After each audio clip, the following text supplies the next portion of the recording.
I didn't feel comfortable talking or trying to meet with him about anything.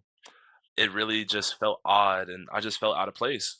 After, I wanna say 6 weeks, or doing practice, football, all my other classes, everything else, commuting. So, it was really it was just a lot, and I had so much to focus on, and I didn't feel comfortable talking with him, and my grade just kept changing letter after letter after letter until it just couldn't change anymore, and it was F.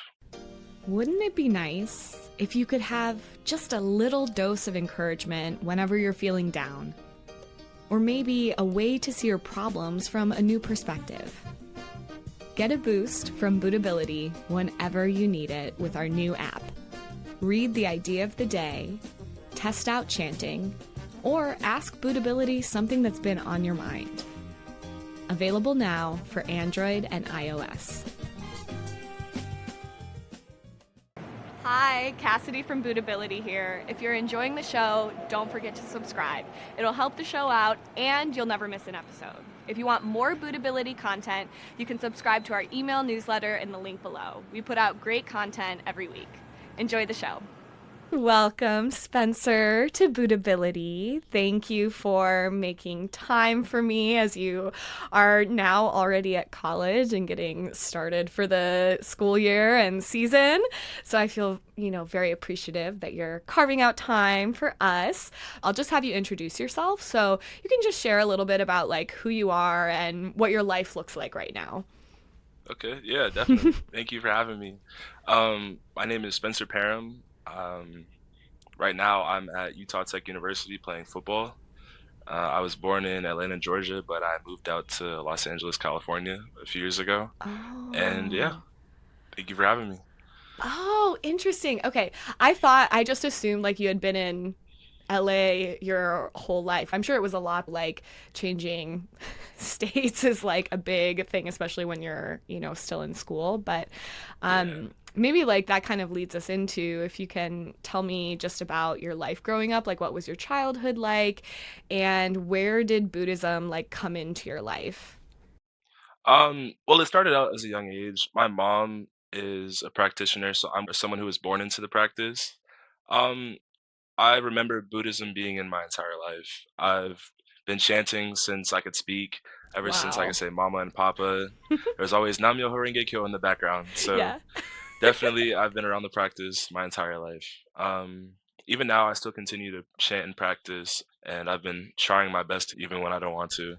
So It's very relatable, especially as now you're really on your own. You don't have mom yeah. hey, Spencer, let's chant together, right? You're oh, I have to Yeah. really do this.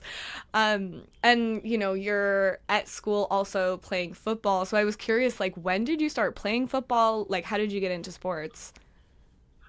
So funny enough story, my dad was actually my first coach. He was my first ever flag football coach. Oh. So I originally got into it with him. I played in the youth league in Decatur, Georgia. Um, it was really fun. I enjoyed it a lot, but it was always the next step up to playing tackle football that made my mom really hesitant. So she put me in everything but tackle football. I did soccer, baseball, t-ball, um, I did tennis. I actually did fencing for a year. Oh my I did God. karate. Yeah, so everything but football. She put me in Mm-hmm. every sport she could but football. Until finally, my eighth grade year, I had begged her. I even made a slideshow asking to play, and she was finally like, "Okay, Oh. let's do it." And so I started in a Wow. youth league in Crespi in San Fernando Valley in California. Played there. I actually got spotted and scouted by the dean of my school, Sierra Canyon High School, and he was just blown away. And he had offered me to come visit the school, and it's just history from there. Wow. Oh my gosh. I love that you did a slideshow. I feel like if any kid does a slideshow, you're how can I say no? You put in all this effort, Yeah, man. I did a bunch of slideshows. I did one for wanting a pet dog, still a no, but I tried. I did one for a trampoline, still a no, but she finally let it go with football, so I'll take Football, you it. finally made it. One of the three, yeah. That's so funny. Oh my gosh. I gotta do that with my wife. Like, Mm. babe, I really think we need a trampoline. So I made my And here's slideshow. a 20-point power slide, and just enjoy. Exactly, Yeah, exactly. You're gonna have to give me feedback on it. we'll so definitely do that. so football was like a major part of your life, or is still, of course, but going through school, and now you're about to start college, and I know you got like a lot of really great offers, but just being a strong athlete is not the only factor in like getting offers. And I know you had one class in particular that like almost derailed everything for you. So yeah, can you tell me like what was the class, and like where did the problems start? So it actually started my junior year of high school. Oh, Um, okay. That's the it big year wasn't for really, college prep. Yeah. yeah, when everyone's doing scholarships and Yeah. applying, it was really hectic, especially with all the summer workouts and football. But my honors English 4 class, that's where it started, or 3, one of the two. It was honors. I tried my best. But the transition from doing summer workouts and then running up to the school to do a class wasn't the easiest for me. And so it obviously translated into lower grades and missing deadlines. And what had really set it off was my teacher that year. He was a new teacher that year. They had introduced him in one of the assemblies. And we walked in, me and my friends who are all student athletes. We all walked in class. First day, we're all rowdy. It's first day, everybody's back. And one of my friends, he asked the teacher, like, did you watch so and so game or something? And he was like, not really a fan of sports. And like it felt like time just like stopped. And we were all like, run that back? Um, because I think every single person in that class was an athlete thinking back. And so, Whoa. yeah. So it was a little odd to hear from a teacher because all the teachers went to every game. You could talk to a teacher on the stands at a volleyball game, or you could talk to him on the sidelines at a football game, but you would always see like the teachers, the community. The community was just so tight, and it was odd because he felt like a piece that was missing in our community to say that he didn't like sports as a predominantly sports academy. So, but with him, I felt like personally it was like a real disconnect. In the classroom, the dynamic just shifted from walking from algebra and laughing with my math teacher about something to going in there and just being quiet and sitting in the corner. So that obviously translated into my grades. I didn't feel comfortable talking or trying to meet with him about anything. It really just felt odd and I just felt out of place. After, I want to say 6 weeks, or doing practice, football, all my other classes, everything else, commuting. So it was just a lot, and I had so much to focus on, and I didn't feel comfortable talking with him, and my grade just kept changing letter after letter after letter until it just couldn't change anymore, and it was F. And so after that, my mom, who was focused on getting me to school, making sure I'm eating, making sure I'm on top of everything, she finally got that report card, and she scrolled, and the last grade was an F, and Oof. she was not happy. Yeah. But surprisingly enough, she didn't take away my games. She Yeah, yeah, didn't. yeah. The one thing that she did tell me was to chant, Hmm. and so I was really confused. I was expecting something with a hammer. I Yeah. was dreading going home that day, Yeah. and it was different.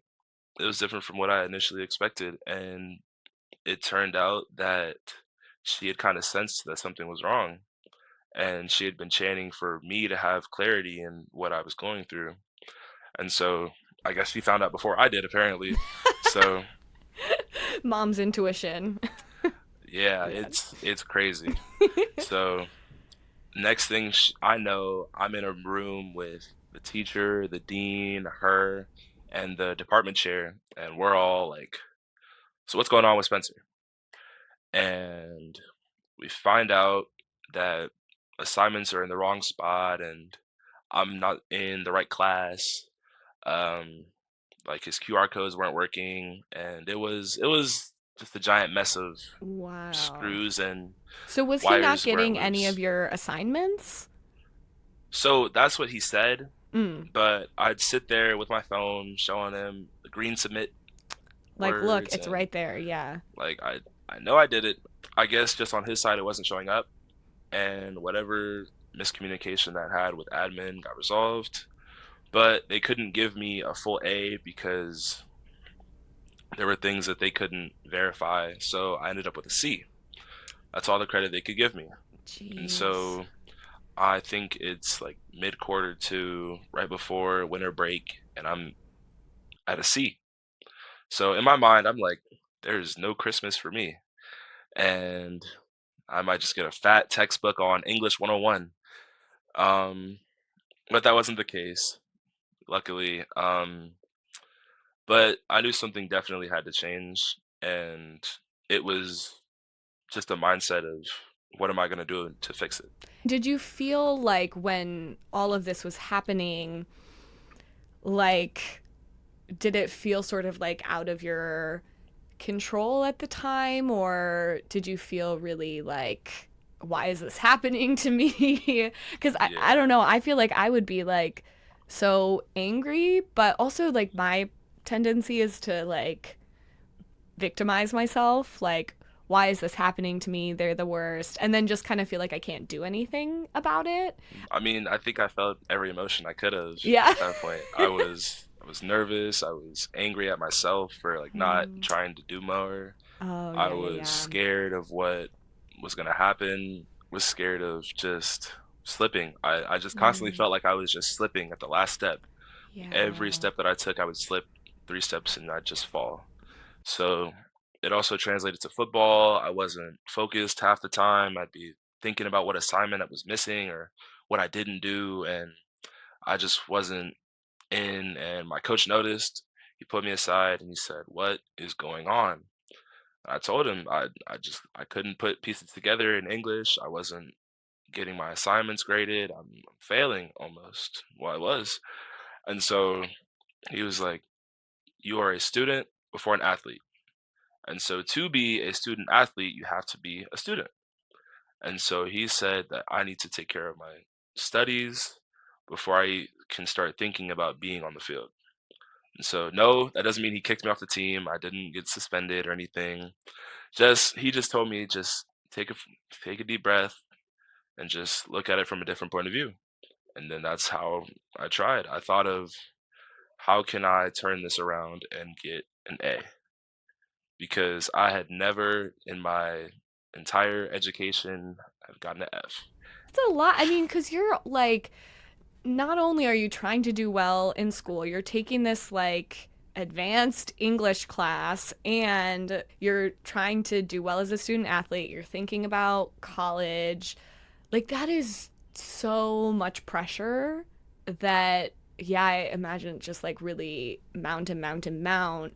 So, when this kind of moment comes, when you're getting the report card, realizing, okay, I can get a C, like, what steps did you take to bring your grade up? Where did like chanting and just like Buddhist study come into all of that? So actually, right after that meeting that I had with them, Mm. we were driving home. My mom made me chant. She was like, "If you have homework, do it because we're chanting." So I sat there in my chair with her in front of me, and we chanted. And I was like, "Mom, it's midnight. We got to go to bed." So she said, "Fine, but we're chanting in the morning, Hmm. and this isn't gonna stop until you get an A." Hmm. And I'm like, It's a long time. It's not that hard. It's not that easy to get just an Yeah, A. you're like an A. Come She on now. was like an A. We could do a B plus, Yeah. a C plus. Nope, she wanted an A, and so I didn't blame her. So that's exactly what we did. I would chant before tests Hmm. in English, and I'd just be sitting there, and I'd just be looking around, and people would read the first question, and they're like, Mm. and I'm like, Nam-myoho-renge-kyo, Nam-myoho-renge-kyo. Let's go faster. And so ultimately, I did end up with an A, Mm. but did not Wow. stop chanting. We kept chanting until I had S. So I had the best of the best. But Wow. yeah, Wow. What would you say, like, on a, I don't know, day to day basis, chanting did for you in terms of like motivation or feeling like hope? As you had just said, like, yeah, maybe we can aim for a B plus, C plus. How did you yeah. like shift your mindset to like, okay, I am gonna get the A? I mean, definitely gave me a confidence boost. I mean, I was so scared of going into his room and having to like talk with him, but ultimately I had to suck it up and figure out what was going on. Um, I'd come into class beforehand, me and my two friends, we'd walk in, we'd do a quick review of something or ask if we had homework, because half the time it wasn't on the board. I would be heavily, heavily, heavily supported by my friends, my mom, my community, my dean, everyone who knew my name basically was supporting me. And it really gave me a lot of confidence and the help that I needed to try and persevere for that A. It's like a really important lesson to learn too before you're starting college, that like sometimes you really have to take a lot of initiative, or if you don't, something's going wrong, you have to be like, hello, something's going wrong, I need Hmm. help. But that can be so hard to do, I think, when you are feeling like a lot of pressure or like nervous. But I think it's really encouraging to hear that chanting was like the thing that gave you the courage to like, okay, Yeah. I'm just gonna do it, even though I'm Mm. like really afraid of this teacher or whatever. Um, Yeah. so then you made it, you got the A, and then what happened after that in terms of like college searches? Like, did you know exactly where you wanted to go? I'm sure, like, as an athlete, it's a very, I don't know, intense kind of process. Like people are asking you, like Mm. scouting you or whatever. I don't know, because I was like so not an athlete, but like what was that process? No, it was you'd think it would be more hectic, and it definitely was. It was a definite challenge. I applied to I think like 30 schools, got into 10. I had I think 7 offers coming out of high school for football. I visited 2 of them. The first one was the Air Force Academy.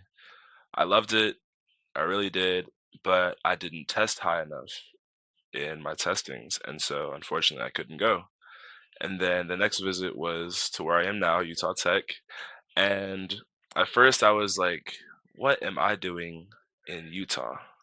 Coming from Georgia to California to Utah, it was a change. It was definitely a culture shock to me, definitely. Coming in, but it was nothing but positivity. All the football guys were just hilarious. I took my official visit, so I want to say January 31st, and I committed that same day. And it just felt like home. I told the coach, I think I'm ready to come play for you guys, and he was ecstatic. And so here I am in my beautiful dorm room with everything that I could ask for. Wow. Oh But my it gosh. definitely was not a short road. Yeah. Um, I'd get approached in like Target and Walmart. What team you play for? I was like, I'm still in high school. Like, what? It's like, oh wow. And so I think I had about like 5 coaches randomly just walk up and meet me. Uh, come to my school, come to my school. We got so and so, you know so and so in the NFL. Yeah, I took him there. So okay, okay. I was going through college recruiting and I was at a camp I got invited to, and one of the coaches asked if I had any offers, and I started naming them. And his eyes just started dropping and dropping, and he was like, "Yeah, I don't think I could get you. It was nice meeting you, though." it was definitely something else. I had never thought that I was that impressive coming out of high school. I didn't have any stars or any media. And what are you going to be majoring in? So I want to major in environmental science, and I was thinking about Mm, minoring in criminology and forensics. wow. I'm so encouraged and impressed that like you as a high schooler were using Buddhist practice. Of course, with the encouragement of your mom. Mhm. Um, but to like have a real experience and like actual proof that it works from such a young age, I think is really incredible because now that you're in school, you're like, okay, I do know this works. I'm not just like, I have this real experience that I can fall back on.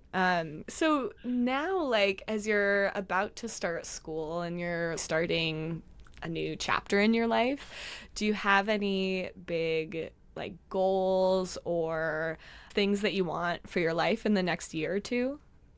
Funny enough that you say that, I literally one of my bestest friends, he recently gifted me this journal that I could write with my Mm. initials in it. Oh, I And love so it.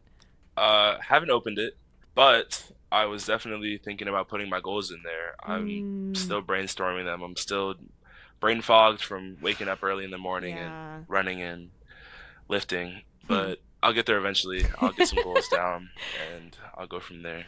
Right now, like, just enjoy, I think Yeah. like college is a really like incredible time and you get to explore so much. So maybe I have just one or two more questions.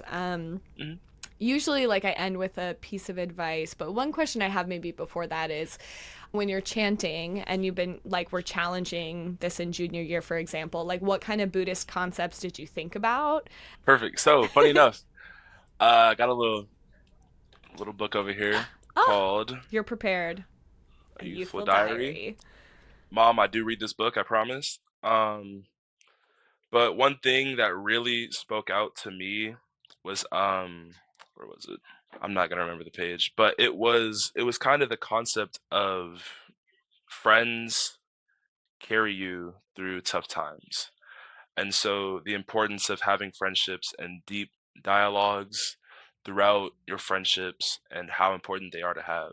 Um, Especially for me, I moved twice to two very different places. Um, it was extremely hard from going to Georgia where it's humid and sweaty all the time to it's 100 degrees and then it's raining and then it's cold and then the power goes out. So and then now to Utah where it's 100 degrees every time, all time. It's really different. It's been fun, but it's still a little difficult for me to adapt. The first thing that really helped me was my friends. I first moved into my dorms. First person I called was my best friend. I was like, I'm here on campus. I was just sitting in my room, just going through. I called most of my friends. They're like, "Oh my God." It's like, "Spencer, you're really like out there living the dream." I was like, "You got this." And it was so heartwarming for all those people who I met. Like it was, I couldn't put it into words. I was so thankful for all of them. And they really experience. They made this transition here a great experience. They've been nothing but kind to me, and Mm. I've cherished every moment.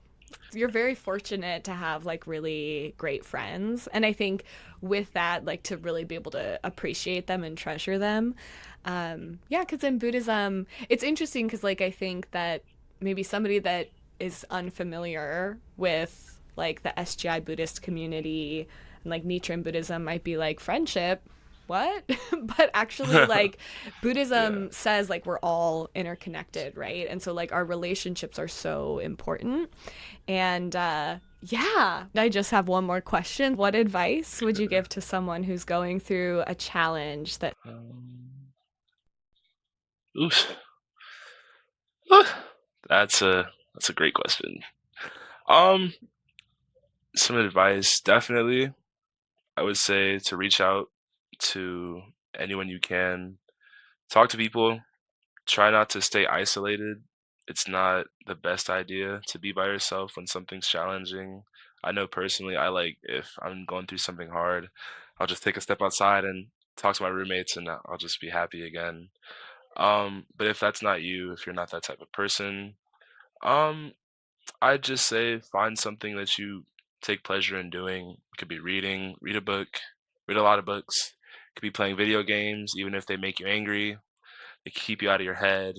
If it's listening or playing music, you can do that. If it's playing a sport, that's one of the gateways I do personally. It clears up my mind. I don't have to think too hard. Just run.